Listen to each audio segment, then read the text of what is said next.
third graders, Mrs. A here. I'm going to read to you the book 2 by Catherine Atoshi. We've already read the book 1 and the book 0, and I know most of you said you really like those books and like, what happened to 2? So now I'm going to read to you book 2. How many of you have ever felt maybe like you were losing a friend? Like you had a really close friend and then they started playing with someone else and you didn't play with them quite as much and maybe felt a little sad about that. That's what happens in the book 2.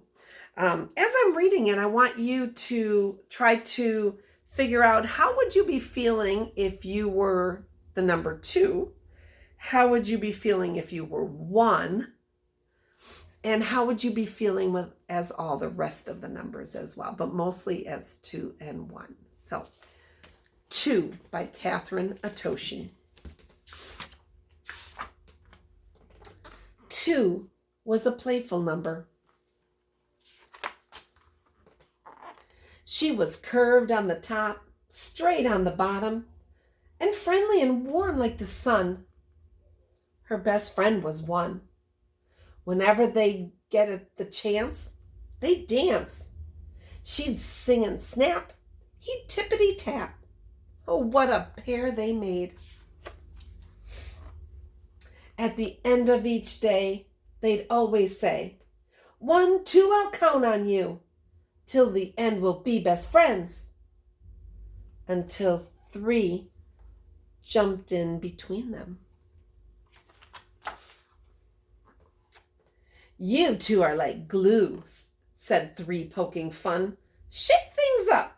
Come play with me, 1. Odds are better than the rest, and 1 and 3 are the best. 2 felt a shift. She watched 1 slowly drift away from her. 2 felt left out. Can I play too? She asked. You've had your time to play with 1, answered 3. We're playing odds only right now. 2 was blue. What did I do? 1 left without a word. Is it because I'm even and they're both odd?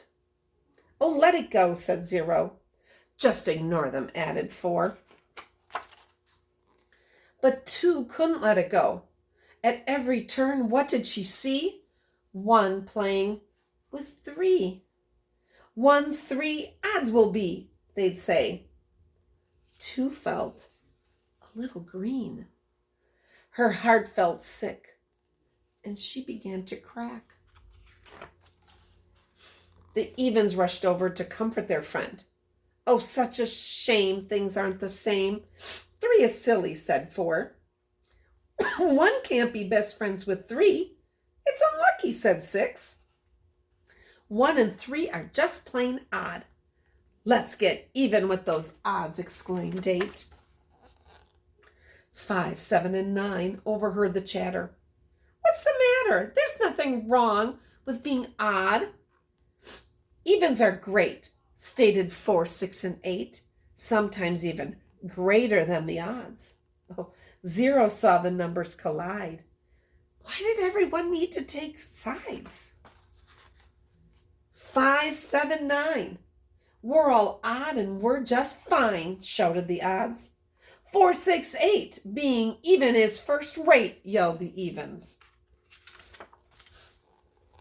0 watched this hullabaloo.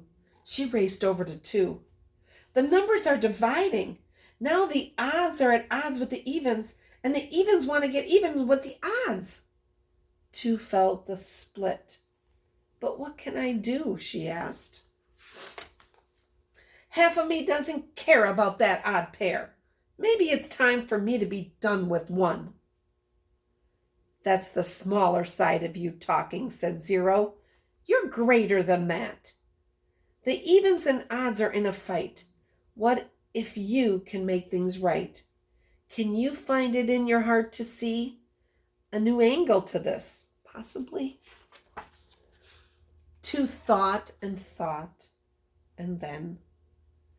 You're right, she exclaimed, flipping herself around. It isn't me. I can be less than I've been or greater than I am. The choice is mine. 2 pulled herself together and stood up tall. I have something to say to you all. It's not easy to say, but I've come to see.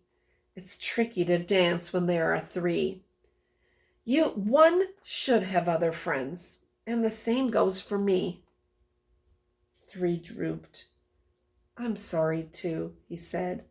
I see now that playing the odds wasn't fair to you. Well, here's what we can all agree, said 2. When the dancing turns and shifts, let's groove and flow. If you're holding too tight, let go. Dance to your own beat. Do your own thing. Be free to explore what the new day can bring. Explore, cheered 4. Dance and mix, said 6. Rock and roll, said 7. Shake it up, they shouted. Soon all the numbers were dancing together, moving and grooving, shimmying and shaking, and spinning around like tops. It's fun to dance with everyone, said the numbers.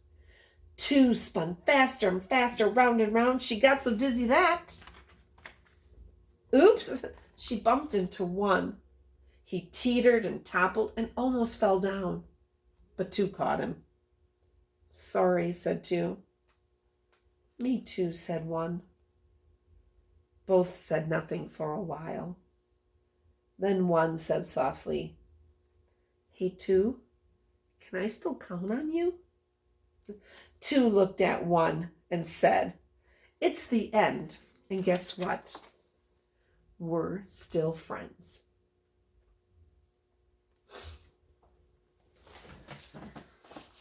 So, I know that I, in my life, have felt like 2 sometimes, where my best friend, my good friend, starts playing with somebody else and I'm feeling really left out and kind of jealous. And I know it's a really scary, sad feeling to have, to think that you're losing a friend. I like at the end in the little poem when she says, if you're holding too tight, let go. What do you think that means? I think that means don't try to own your friends and have them be only your friend. It's good for everybody to have lots of different friends and everybody playing together. If you start feeling jealous that your friend is playing with somebody else, that's a time to maybe talk to somebody about that. Try to help yourself feel better. Because if you hang on too tight, sometimes that friend might slip away for good, and we don't want that. We want to make sure everybody is able to have lots of different friends and not feel like they can only have just that one friend. Did you notice too, I'm thinking it's hard that to maybe see in the video. I'm going to pull it a little closer. If you notice the colors on 0, 0 has a little blue, a little gray, a little red. She's got kind of all the colors in her, whereas everybody else is just kind of the one color. I like how the author uses color to express some feelings in this. And all the colors around 0 kind of expressing her thought of, why do we need to take sides? She's on everybody's sides. And when we get into a situation where we're taking sides, if our friend is mad at somebody, so we get mad at them, that just makes the problem bigger. We don't want to do anything that's going to make a problem bigger. And choosing sides is one way that definitely makes a problem bigger. Boys and girls, I hope you enjoyed the book, and I will see you soon. Bye-bye.